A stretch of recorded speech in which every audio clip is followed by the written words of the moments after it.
Hi, good evening, and welcome to this week's episode of Sounds of the Diaspora, Artist to Artist, a conversation with Dion Parson. I want to give a special shout out to our friends, family, musicians, collaborators over in the UK and England, because our guest tonight hails from the UK, and she is the queen of lovers rock. Welcome to Sounds of the Diaspora, the one and only Carroll Thompson. Thank you. It's a pleasure to be here. Good to see you, Carroll. How you doing? I'm good. I'm really good. And how are you?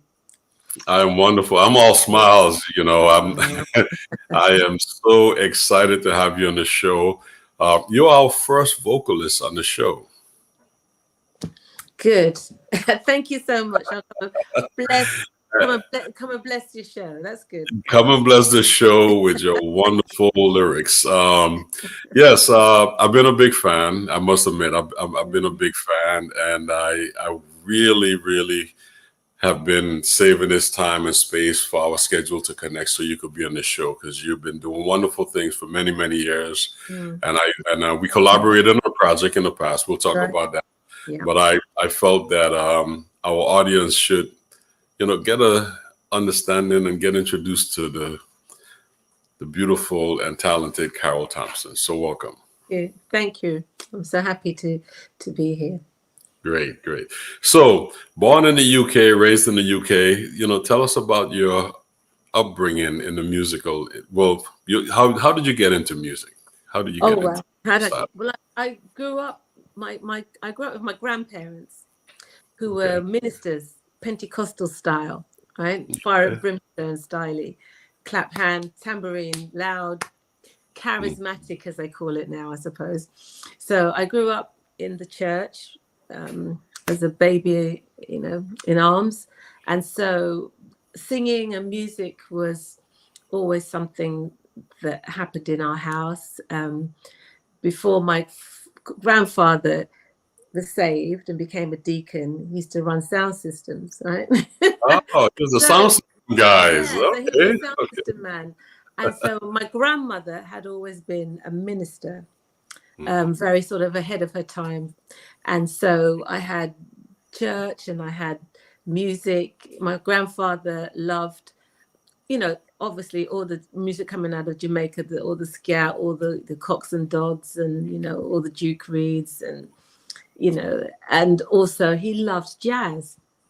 Okay. So I'd have this beautiful mix of Don Drummond and Count Basie and Ella Fitzgerald and Phyllis Dillon, and, so it was a lovely mix from my grandfather. And of course, my grandmother was a great Mahalia Jackson fan. Okay.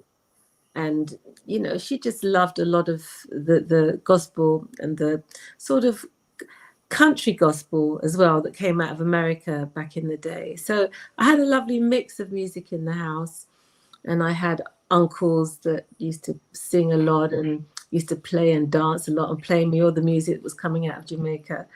And I had church, which was great. So I was singing every Sunday. My grandmother had a fantastic voice. And we used to sing a lot together, and she used to run choirs. So I learned about singing and harmonies from a very early age, and the joy of singing, I would say. I found the joy of singing very, very early, and it's never left me. That's beautiful. That's beautiful. But the thing is that you could hear it, because you could be around all of that beautiful music and not hear it. So you could hear it. And like you say, harmonies at an early age. Yeah. Not many people can understand harmony at an early age. So you were quite blessed to have that, internal, musical, foundation for yourself as well. It is a blessing when you look back at the time, the very strict Jamaican grandparents. Traditional, my grandparents were like, it's England out there, but when you walk in his house, you're in Jamaica. So, they were very old school, very traditional, very, very, very, very strict. But you know, when I look back now, I feel really, really privileged and blessed to have had such a family and to have had all those experiences. So yeah, you're right. It's a real blessing to have had that experience. Great, great. Mm. You know, what I find is that I would say a number of the guests that we've had on the show have grown up in the church or have the family members as a pastor or uncle was a pastor. And that seems to be like an underlying, you know, foundation from the Afro-Caribbean diaspora, because coming up in the Caribbean, yes, we have music in the schools, but we also have, you know, church. Church is a major Yeah. component in everyone's life, and music is a major part of that. And you can't have a church service without great music. No. So I can hear that influence, you know, the subtlety in how you sing and the way you approach it and just the nuances.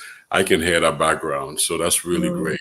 So Yeah. you grew up in the church. Did you study music professionally? I did. My grandmother put me on the piano when I was about 7. So I went through a couple of grades. But at that time, I didn't really enjoy classical music. I have to be honest. I was too young, and the kind of music I was listening to was we didn't have classical music in the house. So it was so divorced from how I enjoyed music. And You didn't put a connection together. the That connection didn't, it was very hard for me. And I had a really awful piano teacher. Because I was really good at just remembering stuff. Like, you know, we do that. We just hear, have a good ear. And I used to get, you know, so I used to play, and she used to hit me on my hands with a ruler because I'd be looking, you know, at my fingers and just playing by ear. And she hated it.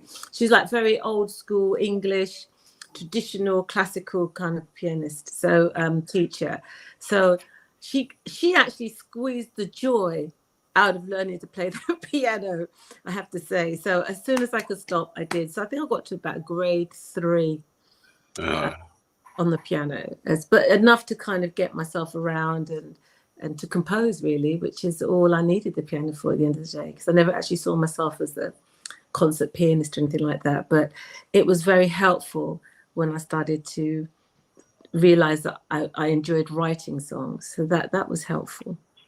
Great. That's beautiful. Yeah. I think we all had that influence early on with classical music, because, you know, in the Caribbean, it's just so, all the islands have their own kind of colonial stamp on it, whether it's England or French we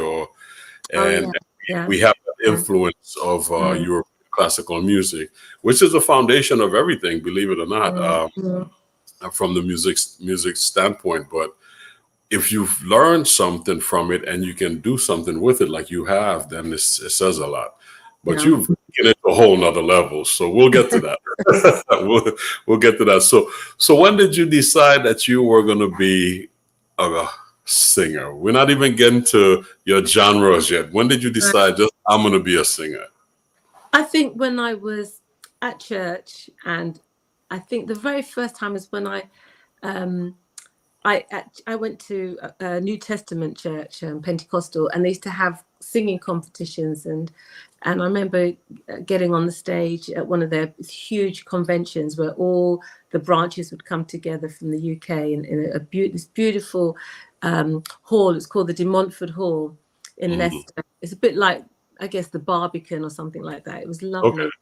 And or a small version of the Albert Hall, you know, a smaller version. And I got up and I started singing, and I just felt so comfortable. And I remember I was going to go up with like 2 other friends, and we practiced and practiced and practiced. They called our names, and they got complete stage fright and would not come up on the stage with me. So I ended up going on the stage by myself, and I felt fine. Do you know? I was like, oh, this is good. I like this. This is great. So at that moment, I realized, okay, I'm quite comfortable on a stage in front of people. I mean, hundreds and hundreds of people. And at school, I was always in the school plays and in the musicals, and I really enjoyed it. And I thought, oh, I felt very at home with that medium. And that was all like through your teenage years and stuff like that? all through my teenage years. I mean, I didn't believe that.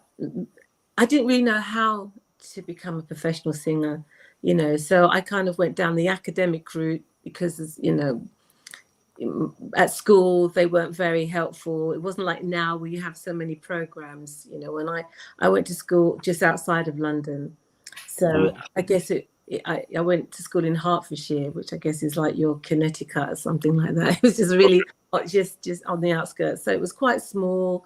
They were not very helpful, and it just more or less said to me that, oh, darling, you'll end up spending your life waiting on tables. Oh, okay. Well, did you study music, or what was your major? Music? No, I did something completely. I did accountancy. So wow. yeah. So I was gonna do. I started off. I was gonna do. I was gonna become an optician. All right. Okay. Well, no, I was gonna become I was gonna go into. I was very good at sciences and maths. Right. So I was thinking of becoming a pharmacist, and then I moved, and then I went and I did a bit of accountancy, and I worked for a very short period of time as a trainee accountant in central London, but that lasted 6 months, I think, and that was so there was no real roadmap or encouragement, or how do you get into the business unless you're going down a classical route, which is very well defined in England back in the day when I was sort of at that age. So there was only the classical route, and you know, watching pop singers and soul singers coming over from America and all these things, I couldn't work out how do you get there. Do you know what I mean? So it was always a bit of a pipe dream, because I couldn't work out how it would happen, and until somebody introduced me to a newspaper called The Stage, and in The Stage they would have open auditions for singing competitions, but it was mostly for like cruise ships and stuff like that. Okay. But there was this one little ad, and it was looking for a singer, and it was from this German company who had signed Amy Stewart and Boney M. Okay. And so I went along to this open audition all by myself. I didn't even tell my parents. I went straight into central London all by myself. I didn't know where I was going. And I sang for this guy, and he really liked my voice. And he Frank Fabian, his name, Frank Farian, I think his name. He had a German label. And so he tried to put a group together. And while I was trying to get a hit with this group, I met a receptionist that was working there, and her uncle had just come from Jamaica, and he was looking for British singers to do reggae music. He wanted to do rock. And he wanted to do rock? Yeah, he wanted to do it, and that was her uncle. Okay. And that was a guy called Aztec. Aztec, he was a producer, and that's where I got my first break, singing one of my songs for him as a Jamaican producer, specifically move into the UK so he could do British reggae music. Wow. Yeah. And that was your first break? That was my first break, was working with this German record company, and then meeting this Jamaican producer. And that's when I found myself in another studio recording my own music, which was really amazing. And that was the birth of Lovers Rock. For me, yeah. At that time, Lovers Rock was already happening. Right. I think Lovers Rock kind of started maybe 1974, something like that. I've been hearing it. I heard it and I really loved it. And, right, but it went to a whole other level because you're known as the queen of Lovers Rock. So that's well, there are a few others that call themselves. I know. Yeah. I'm amongst quite a few queens. Quite a few queens, but you're the present queen. Well, you have done great things for the genre, and you have done great things for the music. And Lovers Rock is kind of like the reggae version of the Quiet Storm for R&B and pop music. And for those people that are listening that don't really know, in the Caribbean, you have reggae music, you have dancehall, you have all these different styles, but lovers rock was something that when you went to a club and you had your significant other, it was special to put that music on. It was And important. it's very important. It's very important. So you got your start. Santic was the gentleman that gave you The opportunity, yeah. the opportunity to do what you're doing, and you did some originals, and you did some standards as well, some covers. But the genre took off, and it became a big thing. So tell us about some of the wonderful opportunities you had doing that as you developed with that label.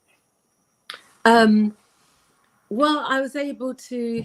It was a wonderful journey, because when I first started, we tried a couple cover songs, and I told him I wrote songs. I've been writing songs since I was about 13, and he said, "Okay, let's have a listen to your cover to your original."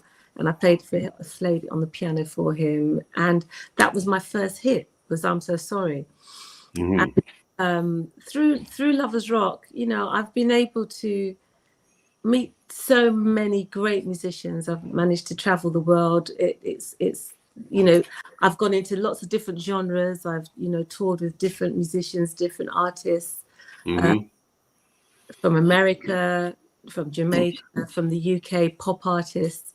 So it opened the door for me. But what it did is it gave me confidence.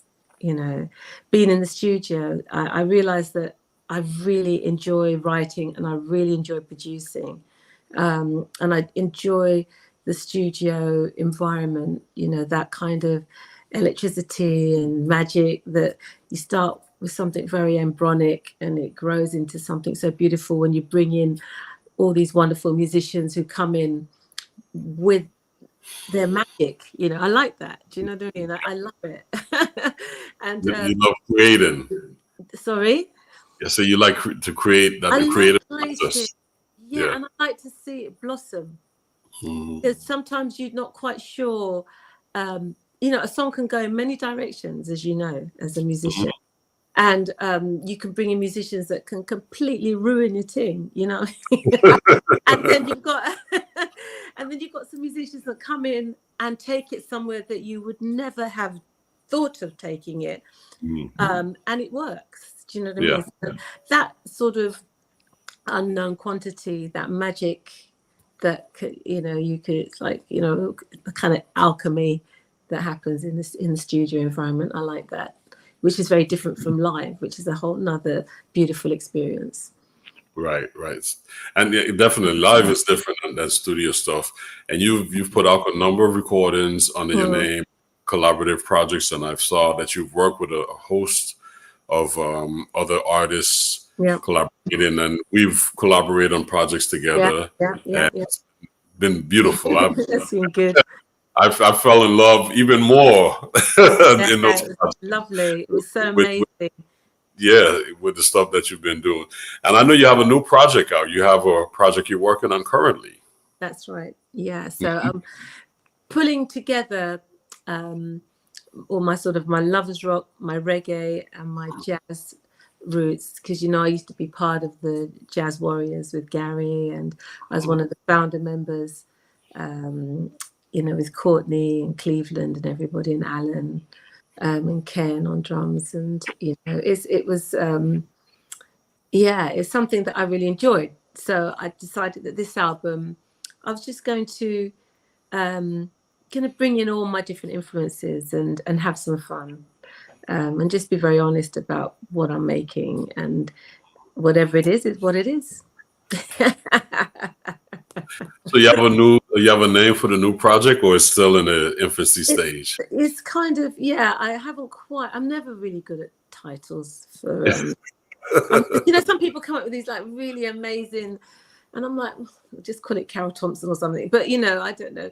I've got an idea. Maybe I might call it Silver Linings. Okay.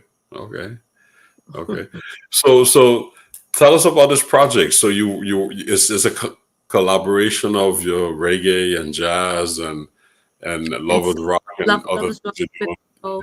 Yeah, it's lovely. I've roped in our friend Alex Wilson.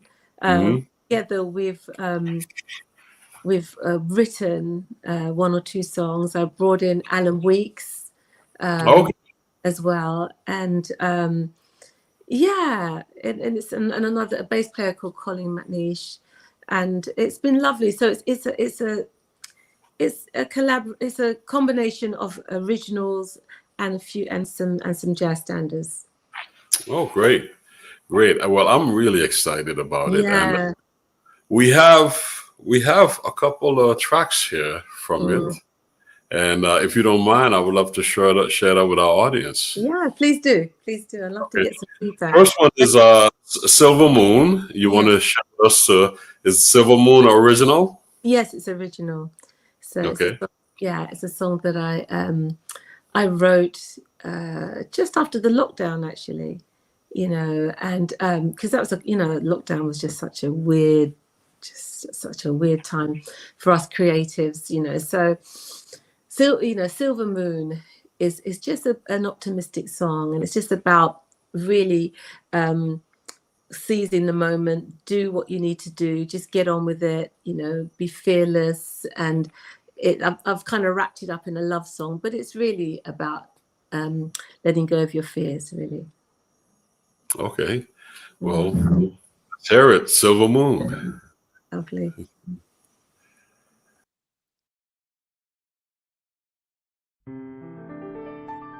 One more silver moon, then I'll be home with you, so far from loneliness. One more sleepless night, then I will be by your side, so far from loneliness.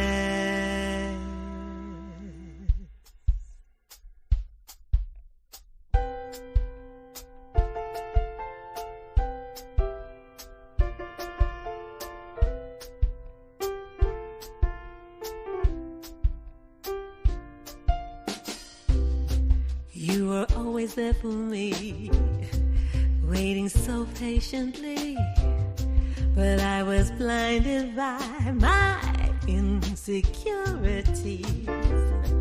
Now it's plain to see, you are all I need. In your arms is where I'm meant to be. Hey, Mr. Clock, can't you move your hands a little faster? 'Cause I can't wait, I've a date with my future. One more silver moon, and I'll be home with you, so far from loneliness. One more sleepless night, then I will be by your side, so far from loneliness.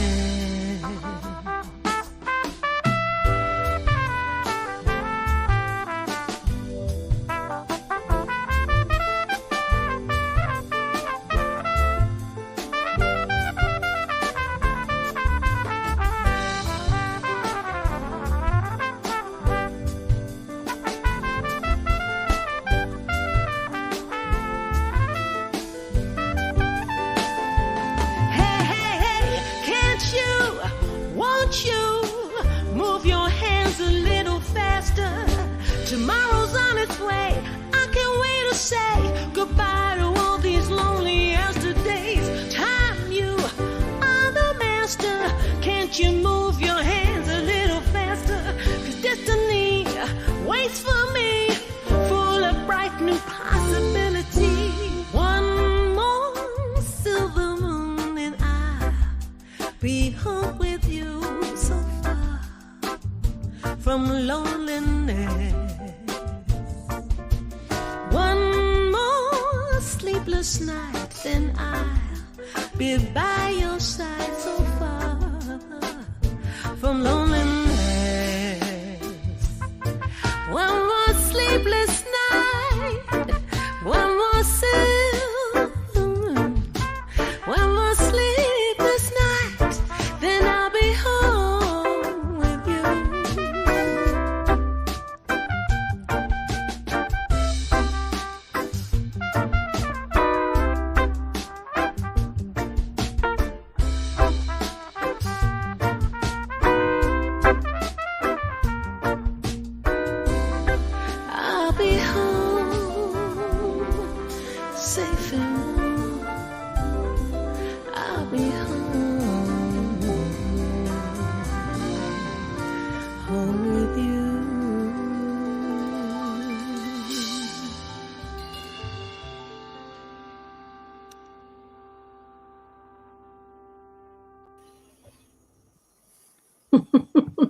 So Carol, we have.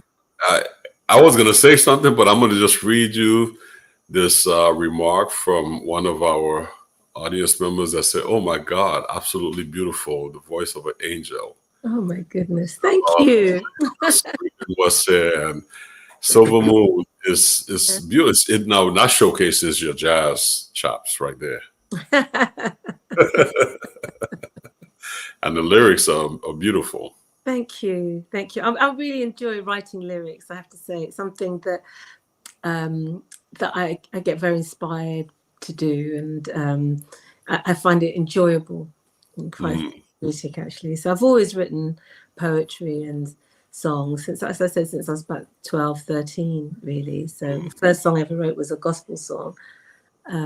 But yeah, thank you so much. Thank you. It's good to hear it. It's a very rough mix, so I've got to be sorry that it's a little bit all over the place. That was great. So the writing lyrics, so you're a storyteller, and that's what it is. And and not only are you telling your story, but you're telling the story of so many of your fans and people out here that are inspired by you because you're speaking on their behalf. And that's the way I see it, and that's the way I hear it. So it brings a smile to my face as I'm listening to the music.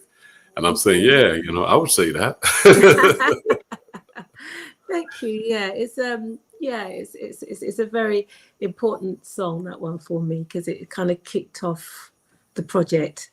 You know, yeah, it was just, you know, just grab life, get on with it, and you know, and treat your dreams like a relationship, like a love affair. You know, so I'm talking about One More Silver Moon, and I'll be back doing the things that I love to do, and nothing's going to hold me back. And time, hurry up, get me to that point so I can do it. So yeah. Beautiful, beautiful.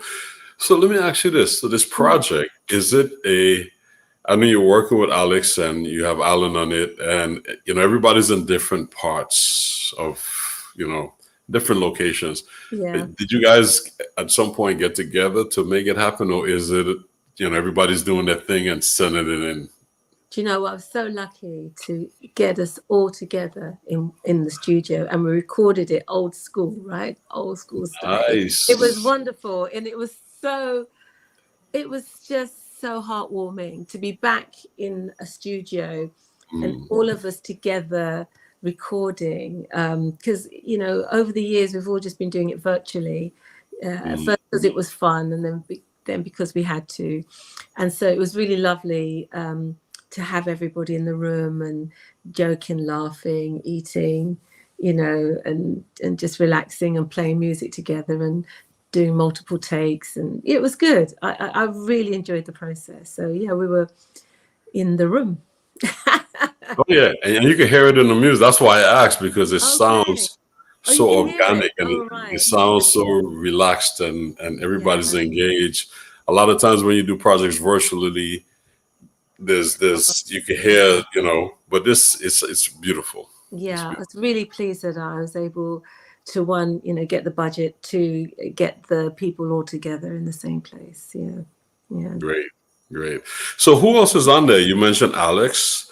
So on this particular track, we've got Kenrick Rowe on drums, got Colin McNeish on bass, Alan Weeks on guitar, Alex, as we said, on piano, and Shanti on trumpet.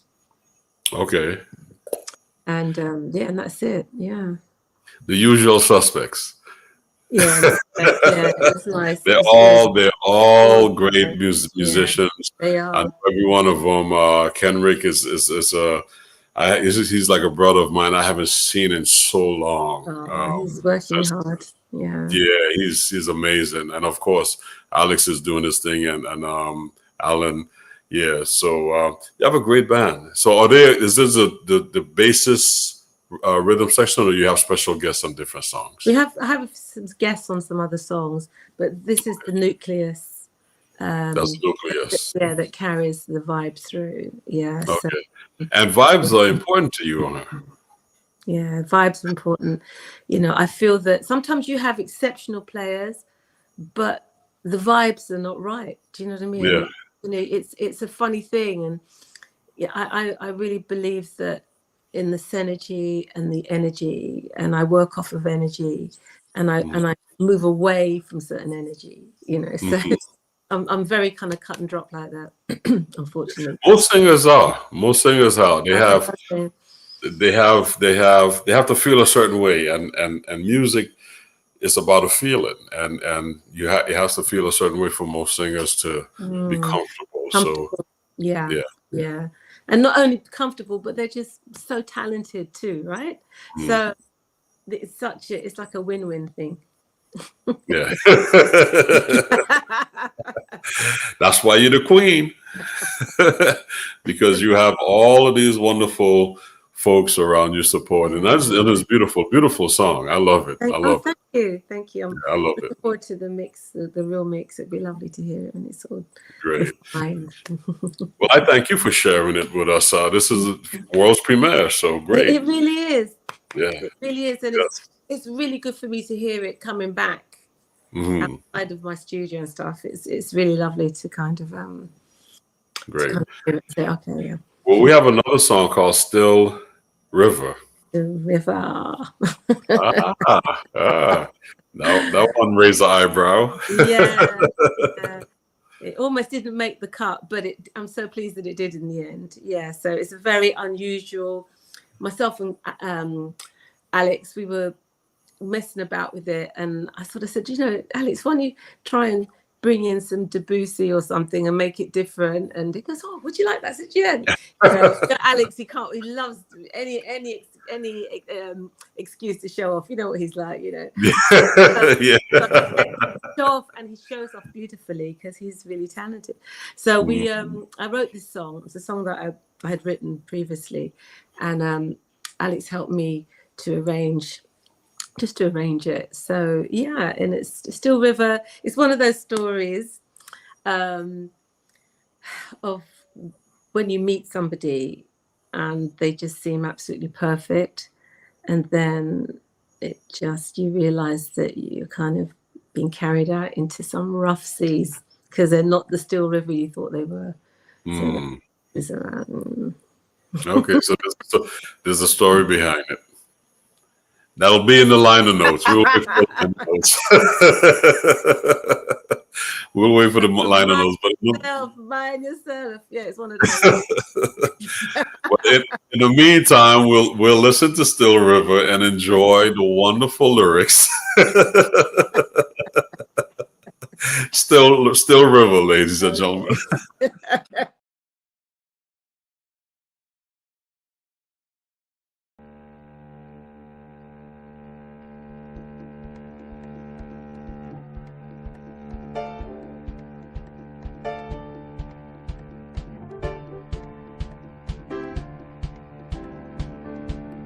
I sat down beside a still river, and a cool calm came over me like a sweet summer breeze after a long cold winter. I felt renewed. I felt relieved.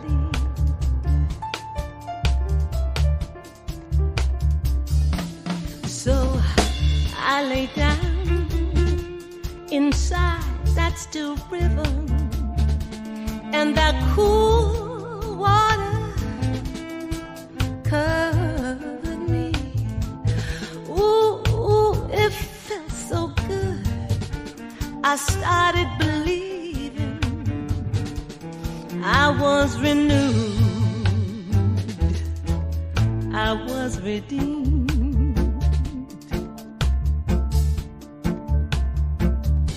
But now I'm drowned in a deep, dark, angry ocean. I'm tossing and I'm turning, carried out to sea. Oh, I'm drowning in a deep, dark, angry ocean where that cool once used to.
Still rivers will carry you, carry you, carry you way out to sea.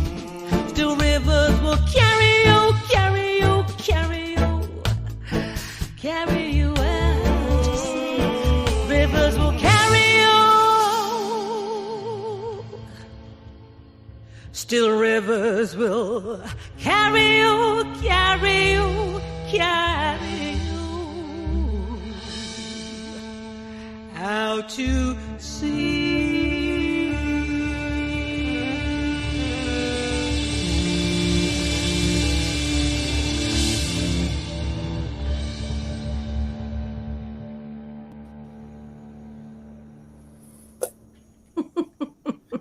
Still River. You know, it reminds me of two prominent jazz vocalists, Oh, okay. Lincoln and Billie Holiday. Sorry, I missed that. I didn't hear the first one. Reminds me of two prominent jazz artists. Okay, right. The lyrics and the message are Abbie Lincoln and Billie Holiday. Oh, Abbie Lincoln. I believe that's good company. Yeah. The message, because Abbie had a way of conveying her message a certain way, and that's, you know, that's what it's a beautiful song. I love it. But I'm thinking of what it reminds me of, and yeah, and Billie Holiday also. Well, I am a Billie Holiday fan, I have to say. Yeah, I'm a Billie Holiday, Nina Simone, Ella Fitzgerald. Those are my three main, and sometimes a bit of Diana Washington. But that's who I grew up listening to.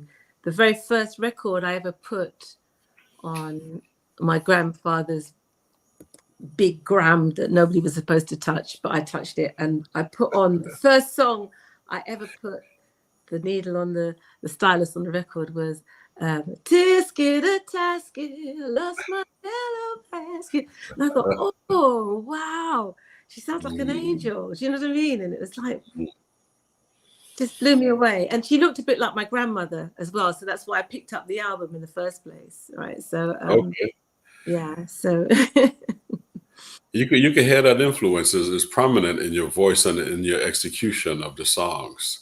Right. You know, that's why. So like Abbie had a way of telling a story. She just didn't sing. She was conveying a message, and that's what Still River reminds me of. And the same thing with, I'm saying, you know, Billie Holiday, because she conveyed certain, like her Strange Fruit, and, you know, songs like that. It lends the tone to that. It's a deep song that's conveying a message. Yes, it sure is. Yeah. I'm paying attention. I did my homework. So I could tell this project is going to be quite a conversational piece. Put it that way. I hope so. Yeah. I hope people really get it and understand it and enjoy it. Yeah.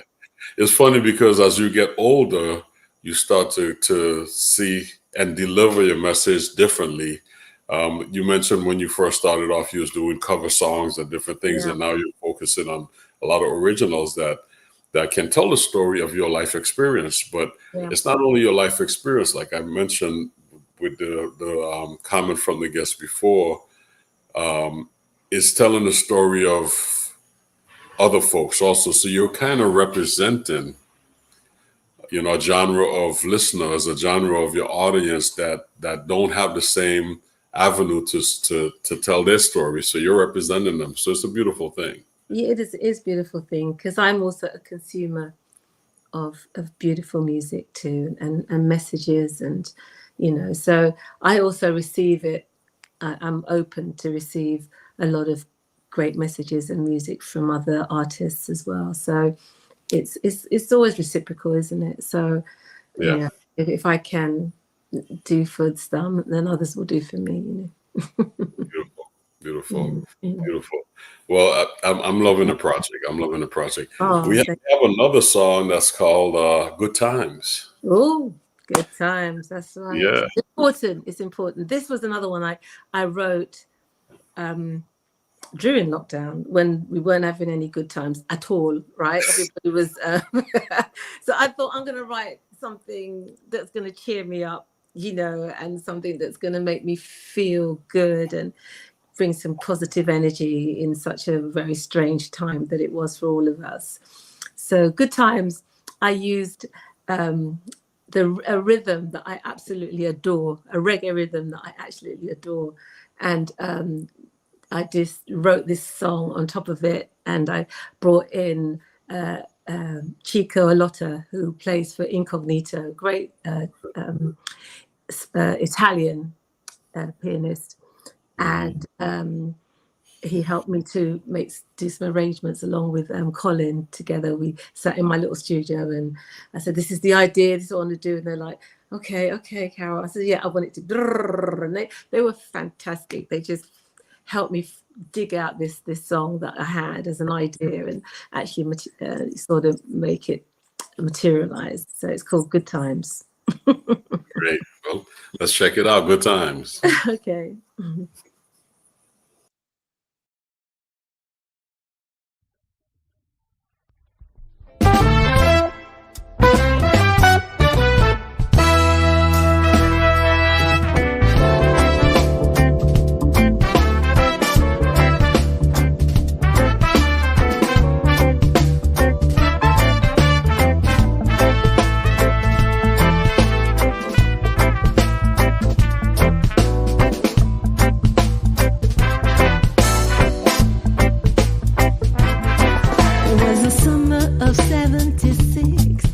First love, my first kiss. He put the needle in the groove, and my body started to move. When I heard that heavy bass line, and Ella and Sarah singing so divine, I knew right there and then music was heaven sent. Music brings good vibes. Music brings good times. Music brings good.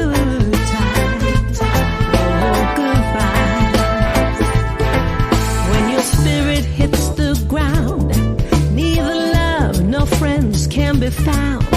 You're feeling all alone with no place to go. Well, you put on your favorite song, and before the very long, you'll be singing like you're in a crowd, and your soul sings out loud. Music brings good times. Music brings good vibes. Music brings good times.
You know, there's a pocket that your music have that just it just lays in,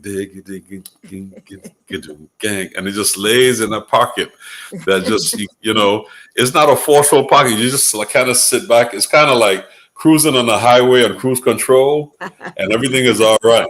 You know, having a good time. Yeah, it's important. So I had Shanti and Samuel on that horn, on those horns. So yeah, they brought my arrangement alive. So I'm so happy. Yeah. And you know, it's really beautiful when what you're hearing, as you said, you mentioned earlier, as a creative, when your thoughts come together and make it happen.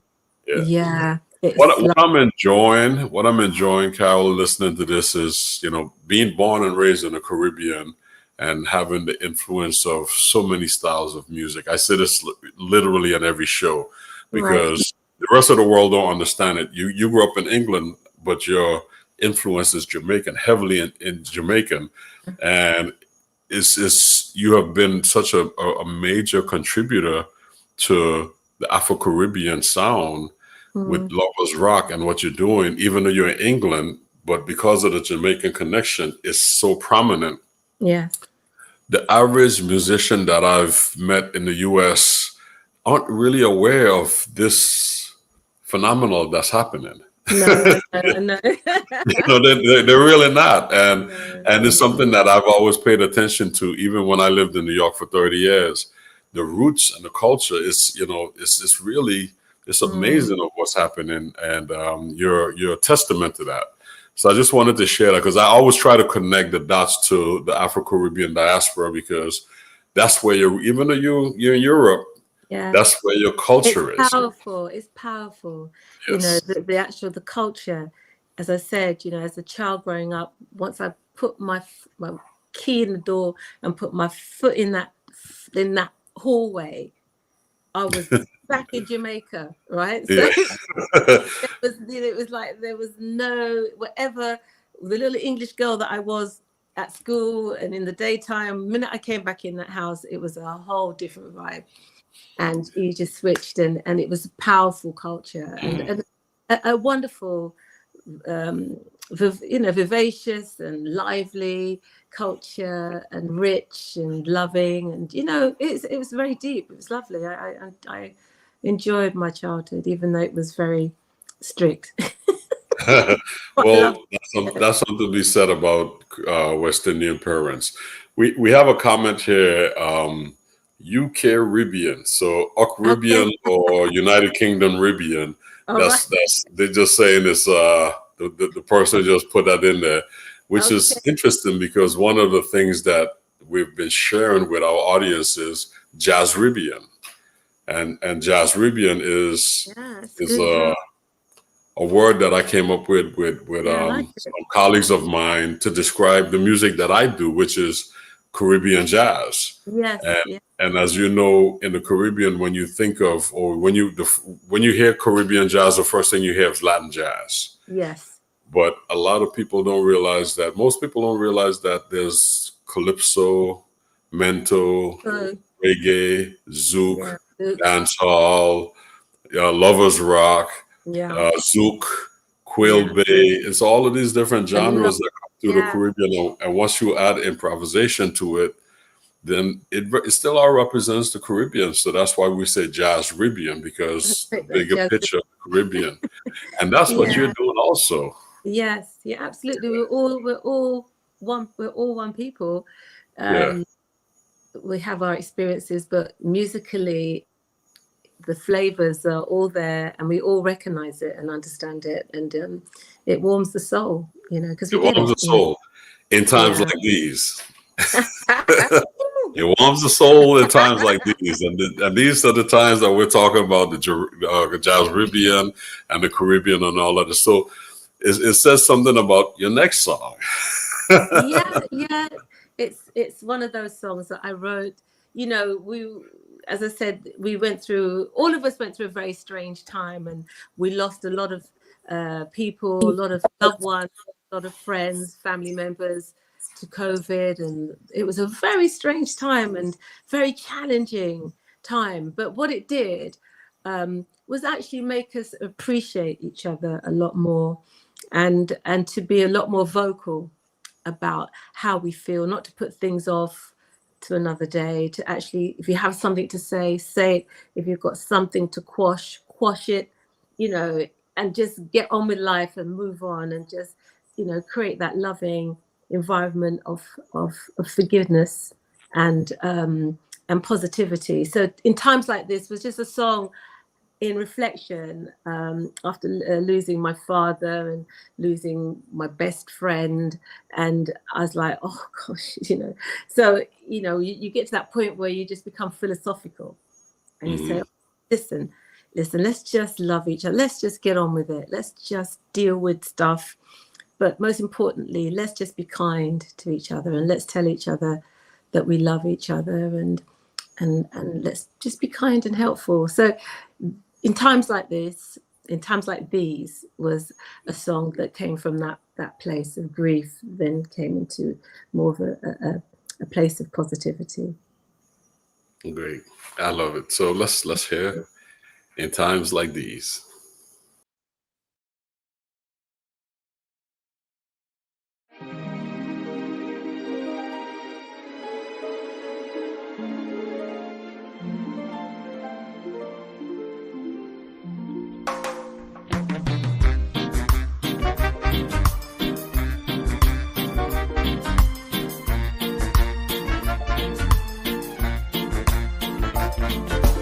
Times like these, don't live in regret. Just hold the one you love close and never forget. Tomorrow isn't promised. In times like these, remember to hold the ones you love close. Raise a glass, make a toast to those bittersweet memories. In times like these, times like these, times like these. Tomorrow isn't promised, so never ever doubt how I feel about you. Times like these, times like these. I'm holding you closer, so never ever doubt how I feel about you.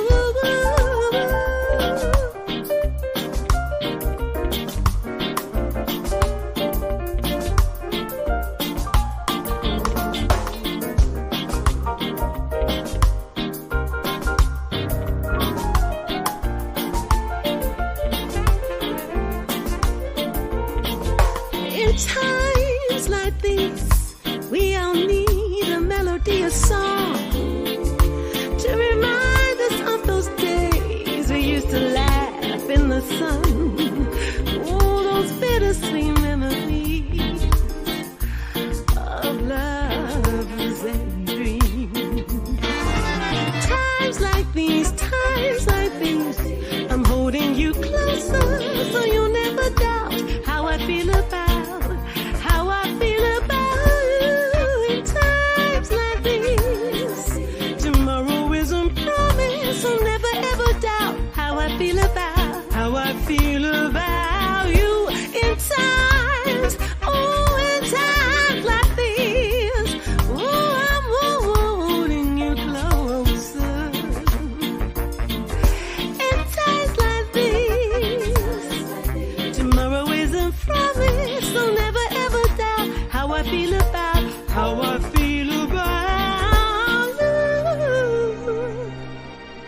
In times, ooh, in times like these.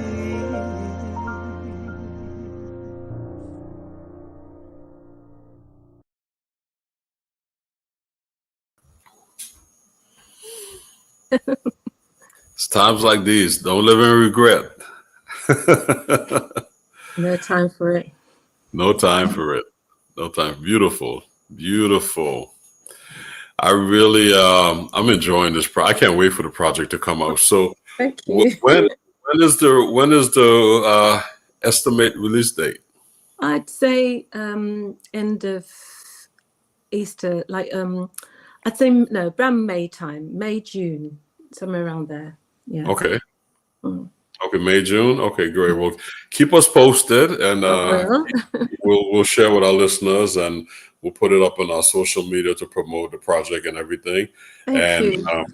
Do you have a name as yet? You said you didn't have a name as yet. I didn't have a name. The name Silver Linings has been floating around, so it could be that. Who knows? Okay, Silver Lining. Well, you'll come up with it. The creative that you are, you'll be inspired. Hopefully.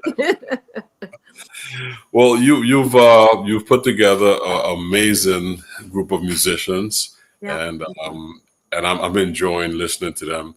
And I just want to thank you again for being on our show, sharing your new project with our audience, talking with me, sharing who you are with our audience, and just taking the time out of your extremely busy schedule, because I know you've been in the studio for the last month or so working on this project, popping up for air every minute. But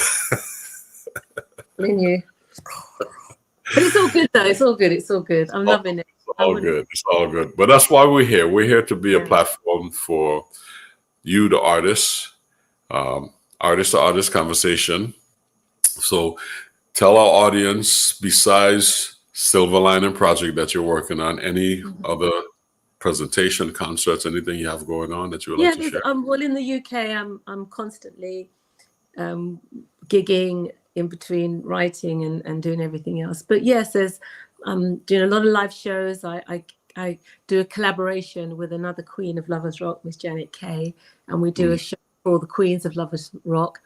So we do that as well. So they can always find me on my Instagram or my Facebook pages and stuff like that. So I'm always advertising what I'm doing there. So please go onto my Instagram and onto my Facebook pages and get involved, and I'll keep everybody updated there too. Great. Well, Carroll, again, thank you from your extremely busy schedule for being with us and sharing your angelic music with our audience. And we wish you continued success on the new project, Silver Lining, if that's the name. Yeah, you never know. Say hi to all of the wonderful musicians over there, all my buddies. Tell everybody. I will do. And I'm going to be doing a few shows with Samuel Blasser as well. So we're going to do a few of his shows, not all of them, but a few of them that I can attend.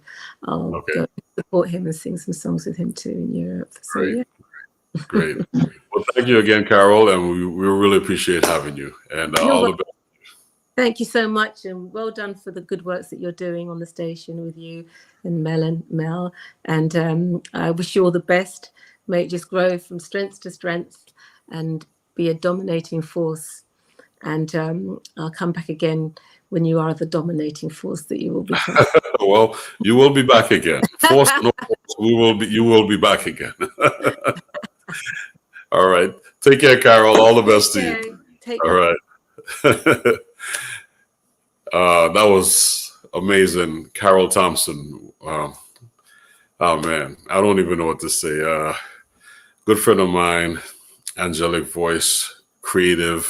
She has a new project coming out, so please follow her. She mentioned on Instagram, Facebook, and her website for her new project. It's not official, but she's saying it's called Silver Lining, so please follow her. So thank you, everyone, for joining us tonight, and we look forward to having you join us again next week as we have another wonderful guest from Dakar, Senegal. Gentleman that I've known many, many years. I met him in Queens, New York at a festival, and we connected, and we've been friends ever since. And his name is Mamadou Ba, bass player.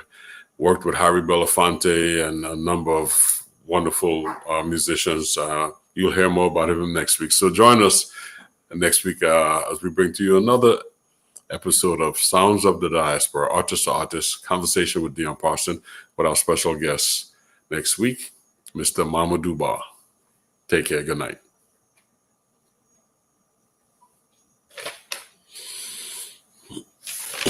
JBH Boutique Care offers you a unique exclusive membership in our nationwide concierge medical services network. Hi everyone, I'm Dr. Judine Bontemps-Hill. I'm double board certified in family and obesity medicine. We pair exclusive personalized care with accessibility and convenience. A better way for you to receive immediate quality medical care. Whether at our main Orlando, Florida office, traveling across the U.S. or visiting the States, we bring you the best medical care without waiting for an appointment. Become a member today by calling 407-234-5282 or visit us online at jbhmeg1.com. JBH Boutique Care is proud to sponsor Sounds of the Diaspora, music and conversations with artists, and host Dion Parson every Tuesday, 7 p.m. Eastern Standard Time, right here on Source TV Radio Network, WTSN, Washington, D.C.